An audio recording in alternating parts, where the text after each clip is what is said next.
so we found Church of the Redeemer in Frankfurt, Germany. It was back in 2020. Jared and I were still living downtown Frankfurt. It's Lent, and we've committed ourselves to fasting and praying. What's the next step? We were really grieving that our time in Frankfurt was coming to a close and really curious at what would be next. Having moved here in the lockdown of 2020, I was eager to find a community and friends and a church. However, I actually came to Redeemer for the plant sale. I didn't even know there was a church here. I came for the seedling sale and never left. So we're looking all over the map: Michigan, Ohio, Texas, North Carolina. And all of a sudden we come across this super cute website for Church of the Redeemer with a farm. Super mind blown. Within minutes, we're just smitten and knew that we wanted to be a part of this community. I've met so many good friends here through the farm. We just have such a good time, but we also stop usually for prayer or sometimes devotions. And it's just such a wonderful atmosphere, such a wonderful community to be part of. So I was very anxious last summer, and my roommate, old Samuel William Collins, Paragon of Greensboro, said, "You know they do morning prayer like every day at the church. What if you like went sometimes?" And then I went, "Okay, yeah, that's probably a good idea." I used to like doing that, and I just said I'll just go like 2 or 3 times a week, and then it became I'll just go whenever I don't have anything in the morning. So I just, again, I kept going and just didn't leave.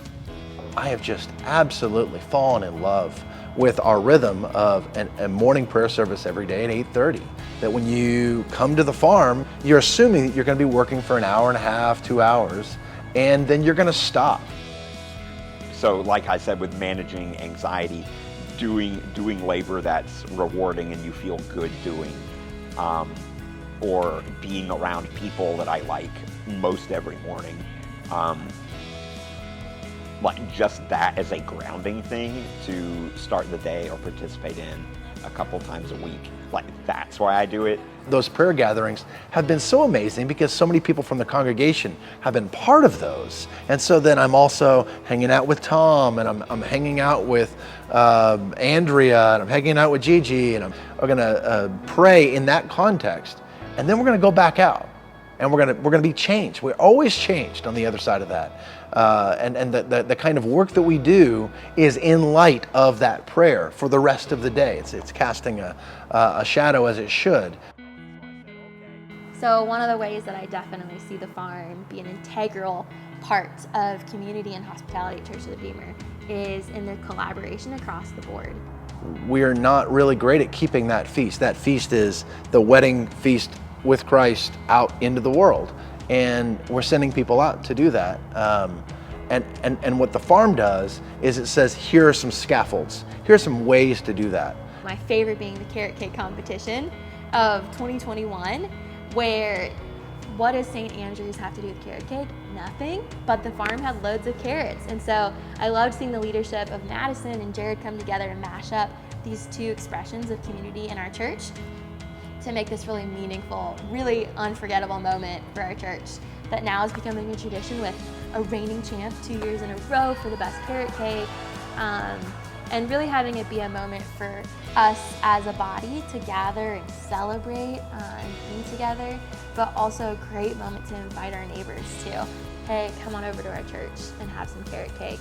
It was a really winsome way for me to be able to invite my neighbors to the church. In the Bible, it all started in the garden, and there's so many references in the Bible to gardening and growing and planting and harvesting. And when I garden here at the farm, I feel like I'm part of that process, and that it brings me closer to the Lord. I think it calls me to get into a posture, like an attitude that's more in line with living in the kingdom than most other like activities that I do. So one of the most meaningful pieces of the farm to me is what it's taught me within my soul. Remember that it takes a tree so long to grow. Remember that it takes the soil so long to regenerate. Remember that it takes the vegetable so long to sprout.